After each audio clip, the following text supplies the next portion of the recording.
Okay, this is a video to describe how to tie a Hexagenia limbata hex fly in the Pacific Northwest emerger.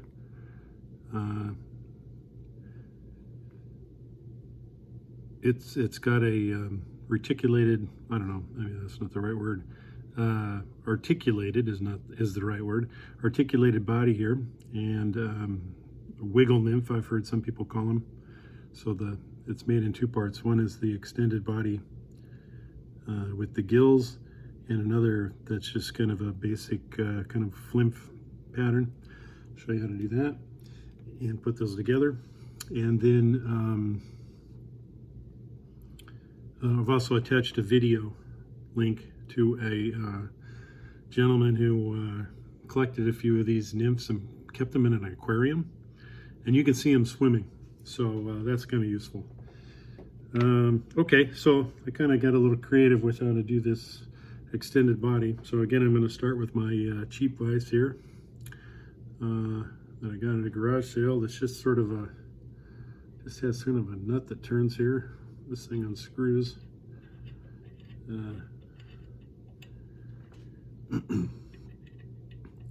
You know, this is actually has been working pretty well. So I'm tying this on a size 8 hook, and I got some size 8 nymph hooks there, and they're just the same size as the dry fly, except for in shape, except for they're a little stouter and black colored. So they're nymph hooks. Looks like I repackaged them into a thing that I labeled number 8. So hopefully that's what they are. I think that's what they are. I'm going to make the body, the extended body, to be as long as the shank of this extended hook. So what I'll do is I'll just lay some large copper wire along the shank here, and I'll take my bodkin and let's make it about there. It's going to be about that long. And I just take the bodkin and just fold this over like that.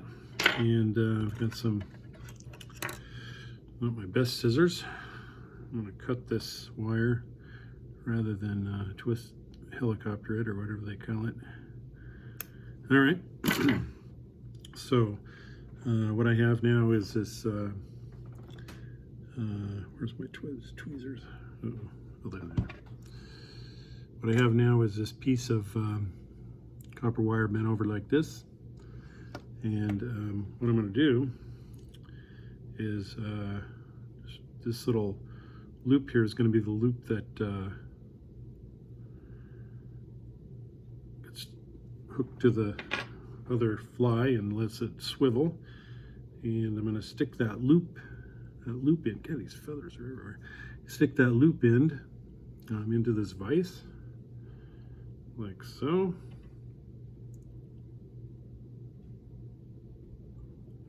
Like this. And okay, use my yellow thread, and I'm gonna gently wrap those two pieces together, make one piece. Cut off that tag end. All right, so I'm going to tie the tails. Now this has 3. This copper wire is, you got to be really gentle with it because it bends. So, you know, and you can use some Zap-A-Gap or UV glue to hold this thing together, but I'm just going to try with thread. I don't know how well this will survive out in the wild with fish chomping on it, but if I'm that lucky to actually have fish chomp on it. Don't count your chickens before they hatch, I guess. All right, so what I decided, you know, I had some marabou, I had some all kinds of different things, and I think this ostrich pearl is really the best way to go for the tails and then the body that we're going to wind up after that. And I've got yellow thread, and that's important because these flies are yellow, almost banana yellow, and the yellow thread I use to color the body of the fly. So you can tie these in individually or in a bunch. I'll tie them in individually here. And since the other hook is going to tie into this loop here, this is actually the tail end. So I'm going to make it about as long as that piece again, that shank. Okay, I'll just one loose wrap to gather it and cinch it down. Think about this. Yeah, okay. Okay, up to the midpoint, then I'm going to wrap it back and tie in the other two pieces. So this one half is going to be the gills, and this also forms the gills as well as the tails. The other half is just going to be color, and it looked to me like the body was yellow. I'm not a biologist or anything, but so I'm going to just go with what I saw in pictures and videos. Okay, so about half of this shank's going to be yellow sort of body. It's got 3 tails coming out. I don't know if trout can count, but we might as well stick with 3. Why not? Seems like that's a good number. 1, 2, 3. And then the yellow thread, you can see how it's already starting to make a yellow body on that half of that shank right there. Oh, I better tighten this up. Okay.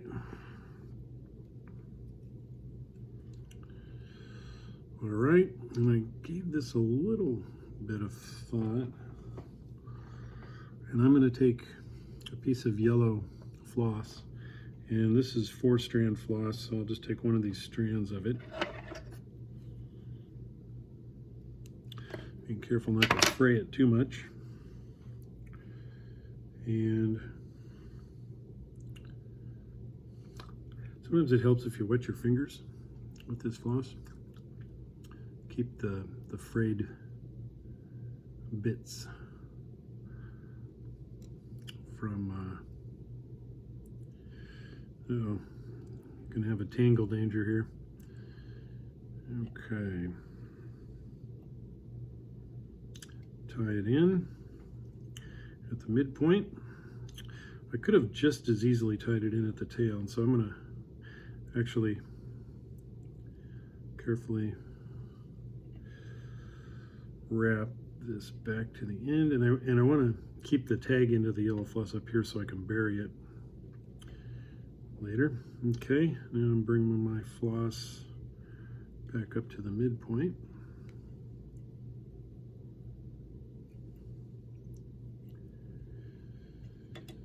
Okay, and now I'm going to carefully, without causing too much fraying, and you can gently twist it. You can have a very thin piece of floss. Wetted fingers helps. And just try to make as smooth a body as possible. And this yellow, I'm just trying to simulate the yellow that I see in the adult. I don't know, it seemed like a color to use. Okay, wrap that off with a couple wraps. Cut off the waist. Throw that away. Now I've got these 3 ostrich whorls, like so, and I'm going to twist them gently, and they're going to make a little rope. And furthermore, I'm going to take my thread, I don't know if you can see this, and I'm going to kind of twist it around this twisted ostrich whorl. That'll give it kind of the thread. I'm going to tie the thread, wrap the thread around the hook. That'll sort of give it a little extra strength. Okay, so these are going to represent the gills, so I want them to be kind of fuzzy, like so. Okay, I'm just making fluffy gills, and if you look at that video, you'll see what I'm talking about. These gills are almost like paddles. I don't maybe they're not even gills, maybe they are paddles.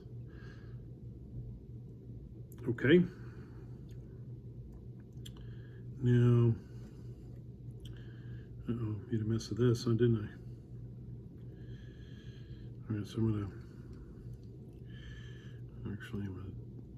take that center part of the thread, tie this down. So this is the open loop part. I'm gonna tie this, cut this waist off. Okay, so there we go. Now, what I'm going to do is whip finish this, and that's the end of that. Okay, 1, 2, 3, 4. Got little pieces of fuzzies in there, and I can do this again. 1, 2, 3. I thought a little bit about putting a bead or something here to kind of weight it, give it some sort of weight in the middle to kind of make it sort of look like it's swimming. Okay, so what we have here is now I could have also used a hook, you know, for this and had two hook ends, but I just went for this. Thought this was the way to go. So there we go. We got a tail. I don't know if you can see that. Got a tail. Jeez. Okay.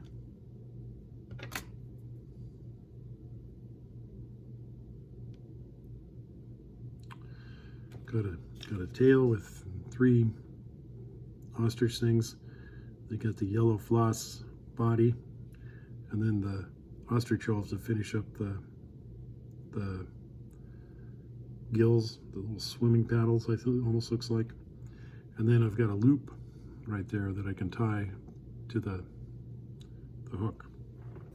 All right, put that down, and then I'm going to take an actual hook and make the second part of the body. The main part of the body, the head and the thorax.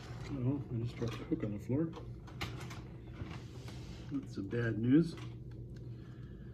No, I'll find it later. Probably in the bottom of one of my feet. Okay, so there's a braid hook, nymph hook, and I'm going to switch vices now back to my kind of standard fly vise. And this vise, actually, I kind of like it. It's a Atlas vise, Wolf, Atlas vise, Wolf, Indiana, USA. Well, it's kind of a good vise. All right, so I'm going to use yellow again for the main body, and I'm going to kind of do a flimp body. So, and you can use thicker thread than I'm using here. I'm using pretty thin thread, but it's what I had loaded up in yellow.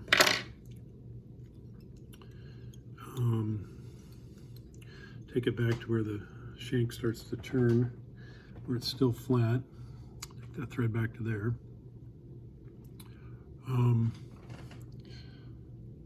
Yeah, okay, so I'm going to tie, yeah.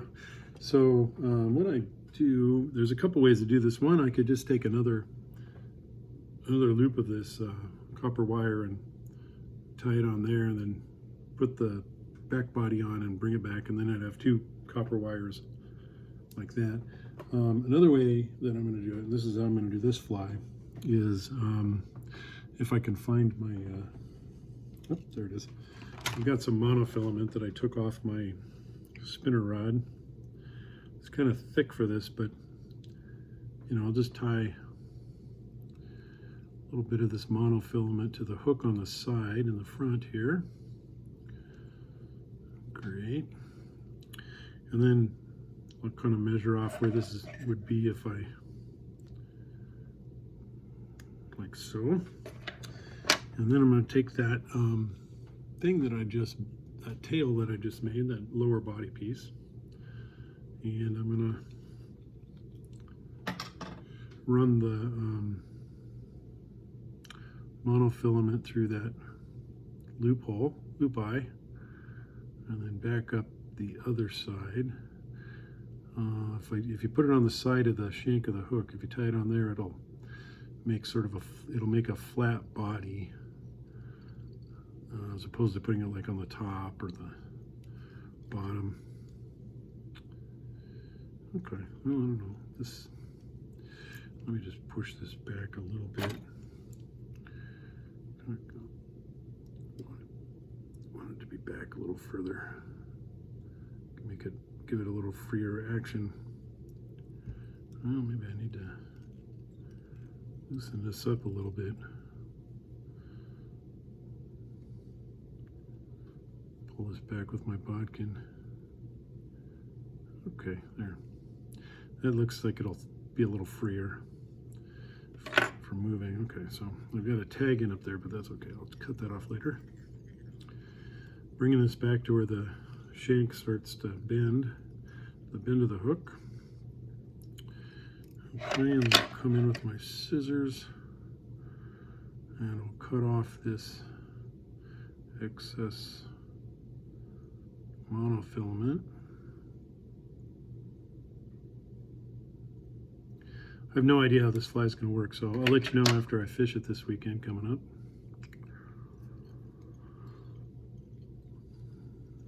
Okay, here we go.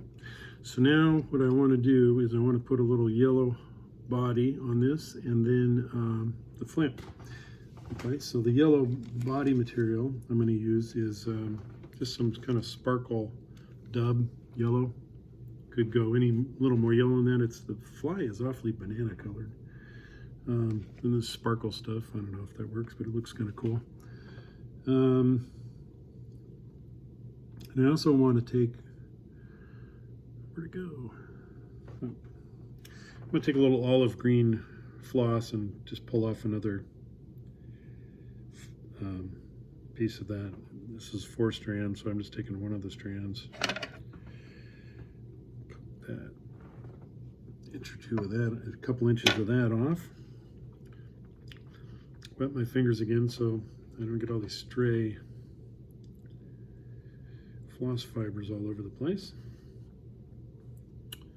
Tie that in at the back here. All right. Okay, let that hang. Cut off this tag piece. And then I'm going to dub on just a small amount of dubbing. I just want a thin body. So, tag on.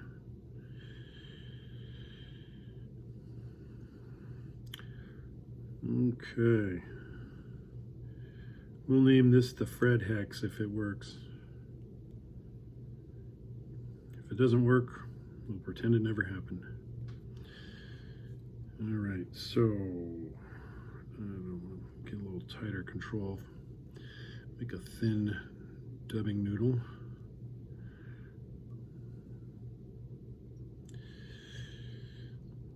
Okay. Bring that up to about up there. And let's see, I put that on that way, so I want to counter wrap this green. I'm just going to put this on. I don't even know if this body is segmented, so, but it kind of looks sort of like a barber pole of fly materials. All right, so we got a little segmented body. I don't know if that matters. It just maybe it just gives it a kind of a multicolor. Some yellow, some dark. Okay, cut off that tag piece. Throw away the waste. And now what I'm going to do is make myself a dubbing noodle. I want it to be kind of chartreuse. I actually bought this pine marten that's been dyed chartreuse, and it just needs to be yellow, I think, or green or olive. And I'm going to pull I want these longer fibers kind of around the belly of this thing right in here. And I'm going to cut off kind of keeping it all kind of the same length, a piece of that. That looks about like so. Okay, Set that down for a sec. And then I'm going to get some of this wax, dubbing sticky wax. How they make this, I don't know. What do they put oil in, just wax or something? I'm not sure how you make this, but I've had this for as long as I can remember. Okay, so then I'm going to take this, these green fibers, these longer fibers, and kind of spread them and lay them out so that I can make a collar. These are going to be the legs, and the hackle, kind of a fur hackle, kind of flimp fashion. I have like a little tool that I made once that was described in a book by a guy named Pete Heidi, and then the other guy was Lester something, I can't remember. Anyway, he had this tool that you could just lay these down and put this on and make these little noodles, but this technique works just fine. So I'm going to wrap this back like so, and then, you know, they make things that you can spin these with, but you know, why not just spin this on? Oh, well, now you see why these little tools are handy that I'm not using.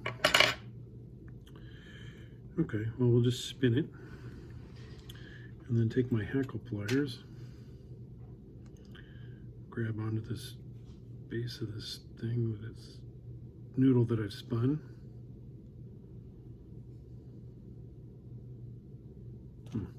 Okay, yeah. And, you know, wrap this on. Okay, wait a minute, I didn't secure that.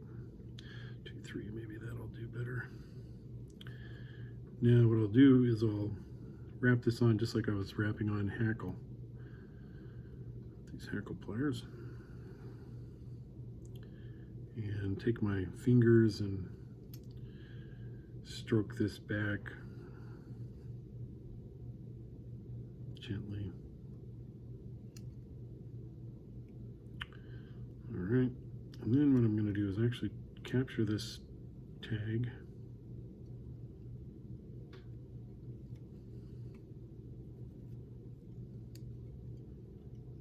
And I'm going to cut it off. Oh, and my scissors. I'll lose more scissors.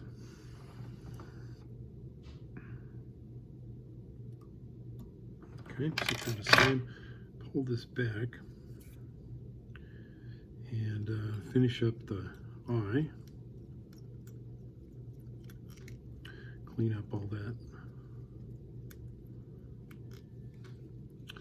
loose fibers with a nice eye.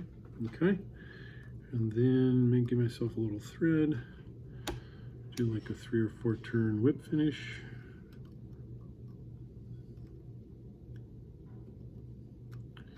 There's 4.